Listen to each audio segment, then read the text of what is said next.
Breaking news is unfolding this morning, February 14th, 2026. Just hours ago, at approximately 9:17 a.m. Eastern Time, a group of senior Republican lawmakers gathered in the Capitol Rotunda for an extraordinary briefing that has set Washington on edge. What was revealed is unprecedented. Sources inside the meeting say the discussion directly challenges former President Donald Trump's use of emergency powers during his tenure. And these aren't anonymous leaks or off-the-record whispers. These are public records, verified memos, and official filings anyone can review. Stay with me, because what's happening right now is shaping up to be one of the most explosive political confrontations in recent history. Right at this moment, committees are drafting language that could effectively limit executive emergency authority in ways we have never seen before. According to attendees, this comes after months of internal debate within the GOP, a debate that has remained mostly hidden from the public until today. Before we dive into the specifics, here's what you need to understand. This is a turning point. The stakes are enormous. If these measures move forward, they could redefine the balance of power between Congress and the executive branch for generations. It's not just political theater. This is legal, structural, and constitutional. And before I go any further, do this now. Subscribe right now and turn on notifications. You won't see this coverage anywhere else. This story is evolving by the hour, and staying updated is critical. Now, here's exactly how we got here. For weeks, whispers have been circulating about Republican leaders quietly questioning Trump's exercise of emergency powers. These powers, granted under the National Emergencies Act, allow a president to redirect funds and make unilateral decisions in times of crisis. But as you might recall, Trump's approach to these powers was always aggressive, often stretching or testing legal boundaries. Before anyone dismisses this as gossip or partisan chatter, here is exactly how things unfolded. In late December 2025, congressional aides began documenting unusual fund reallocations during what was described in memos as preemptive emergency actions. These memos, now public, show detailed timelines of directives issued without prior approval. One memorandum even lists communications with federal agencies that indicate the former president may have overstepped legal authority. Then this morning, at exactly 10:30 a.m., top GOP figures, including Senator Lisa Caldwell and Representative Michael Trent, addressed the assembled press. Caldwell told reporters, "We are not here to play politics. We are here to ensure constitutional fidelity." Trent added, "The American people deserve transparency. These extraordinary powers were not intended to bypass oversight. We will act accordingly." These statements matter because they signal a profound shift within the Republican Party. Traditionally, GOP lawmakers have been defensive when it comes to Trump. But today, that stance appears to be changing. And for those who have been following this story closely, this is unprecedented. The party is confronting one of its most powerful figures, not in whispers or closed-door meetings, but publicly, in real time. Stay with me. What comes next will completely change your understanding of executive authority. Let's break down what actually happened step by step.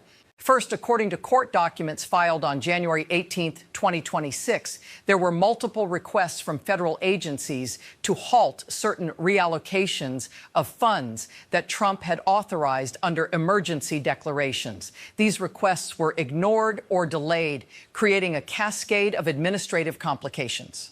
Former federal prosecutor James Holbrook told the Washington Legal Review, "The law is clear. Emergency powers are not meant to be a carte blanche. What we're seeing raises serious constitutional questions." Next, on February 5th, 2026, internal GOP correspondence obtained by multiple news outlets indicated growing concern about political liability. One internal email read, "Unchecked emergency actions could expose the party to significant legal and electoral risks." Notice how this follows the same playbook we've seen in past confrontations, where legal exposure becomes a tipping point for political action. Then came February 12th, 2026. 2 days ago, when a bipartisan panel of legal advisors reviewed Trump-era emergency actions and found several instances where statutory thresholds were arguably exceeded. This report, now partially declassified, cites specific examples of fund diversions and agency directives that may have bypassed congressional authorization. This is the evidence that GOP lawmakers are now confronting directly. Here's the kicker. The confrontation isn't just symbolic. Lawmakers are reportedly drafting amendments to the National Emergencies Act that would curtail unilateral presidential authority in real time. If passed, these measures could require explicit congressional approval for future emergency declarations, a game-changing shift in governance. This just got even crazier. What's going through your mind? Comment your honest take. But there's more. Things get absolutely explosive when we look at the timing. The current Republican leadership is pushing this confrontation precisely as Trump ramps up his political visibility for 2026 campaigns. This timing isn't accidental. Analysts suggest the move is designed to assert institutional authority and protect the party's credibility ahead of primaries. Here's another layer. Trump's legal team has already signaled readiness to challenge any restrictions in court.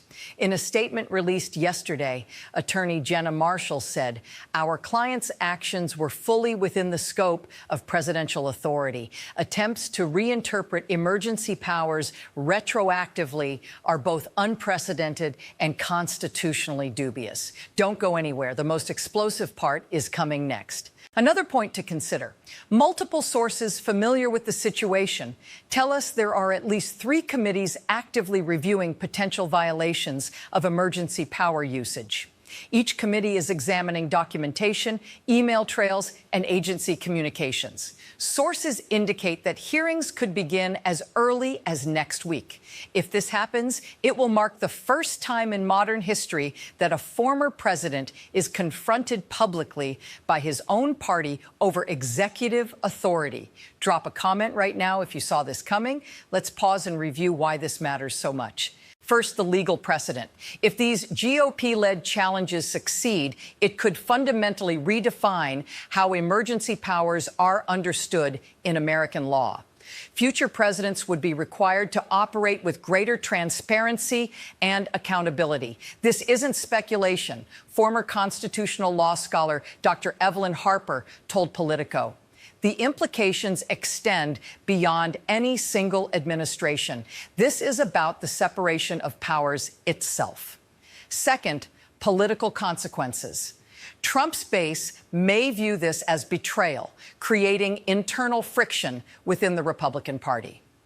Analysts predict potential shifts in voter loyalty, fundraising dynamics, and media narratives. The optics are delicate. One misstep could catalyze significant intra-party conflict. Third, governance implications. Federal agencies now know that their compliance decisions may be scrutinized more closely and that congressional oversight could become more assertive. This could slow down emergency response in future crises. But advocates argue that it's a necessary safeguard against abuse. Notice how this follows the same playbook of checks and balances designed to prevent unilateral overreach. If you understand why this matters, you're ahead of 99% of people. Here's another engagement checkpoint. Smash that like button if this is making sense so far. Now the timeline gets even more intricate. Sources say that on February 13th, just yesterday, there was an internal GOP caucus call lasting over 2 hours. Senior senators and representatives debated the messaging strategy and potential legal consequences. Attendees reported heated exchanges, some questioning whether public confrontation was wise, others arguing it was unavoidable. One insider described the debate as fierce but necessary. Then this morning, at the 9:17 a.m. briefing I mentioned earlier, lawmakers presented a preliminary framework for potential legislation. This includes requiring explicit congressional approval for emergency fund reallocations above a certain threshold, instituting reporting requirements within 24 hours of any emergency declaration, creating a bipartisan oversight panel to review emergency authority usage in real time. If implemented, these measures could dramatically reduce the ability of any president to act unilaterally in emergency scenarios. Experts warn that this could trigger legal challenges, but proponents argue that clarity and accountability are essential. If this blows your mind, hit that like button right now. So what does this mean for Trump? While he has historically relied on aggressive messaging and loyal base support to navigate political controversies, the GOP's shift represents a unique challenge. This is a rare moment when his own party is asserting limits on his authority. Former Republican strategist Daniel Krieger told Axios, "Trump has faced opposition before, but never like this. The combination of legal scrutiny and party confrontation is extraordinary." Here's what makes this situation even more significant. It's not just about Trump's actions. It's about establishing a precedent for executive accountability. Legal scholars point to prior cases, such as the 1976 National Emergencies Act review and subsequent court interpretations, but none have confronted a former president so directly in this manner. We are halfway through this explosive story, and the stakes only keep rising. Looking ahead, there are three critical things to watch. Committee hearings. Will they begin next week as sources predict? The public testimony alone could shift political narratives overnight. Trump's legal response: expect rapid legal filings challenging any new restrictions. These filings could dominate headlines and reshape public perception. GOP cohesion. How unified will Republicans remain? Internal fractures could emerge, influencing the 2026 primaries. Pause for a second and hit the like button if you're finding value in this breakdown. Let's zoom out. The broader implication is about the balance of power in American government. Emergency powers exist to allow swift action in crises, but they are deliberately designed with limits to prevent abuse. By confronting Trump now, the GOP is not just challenging a former president. They're signaling a commitment to institutional integrity. History may look back on this as a defining moment. Future presidents will likely weigh these developments carefully before exercising similar powers. Agencies may standardize reporting procedures, Congress may tighten oversight, and the public discourse around executive authority will become more sophisticated. Stay with me. There's one final layer. Multiple legal experts point out that this confrontation is also a media strategy. By publicly addressing the issue, the GOP demonstrates accountability to voters while maintaining political positioning. It's a delicate balance of law, politics, and optics. A trifecta rarely navigated this clearly in modern politics. In conclusion, here's what you must remember. Trump's emergency powers are now under unprecedented scrutiny from his own party. GOP lawmakers are moving forward with legal and legislative measures that could reshape executive authority. This confrontation is both a legal milestone and a political earthquake, with long-term consequences for the Republican Party, federal agencies, and the broader balance of power. The stakes are extraordinary, the timing is explosive, and the public is watching every move. So what happens next? Will legislation pass? Will courts intervene? Will the Republican Party hold together in the face of internal confrontation? These are questions we will be tracking minute by minute. Finally, hit that subscribe button because you won't want to miss what happens next. Your thoughts always make the conversation better. So comment below with your take on this historic confrontation. We are witnessing a moment that could define executive power for decades. And as this story unfolds, you'll want to be informed, prepared, and ahead of the narrative. Stay tuned, stay sharp, and stay with me. You'll see the developments here first.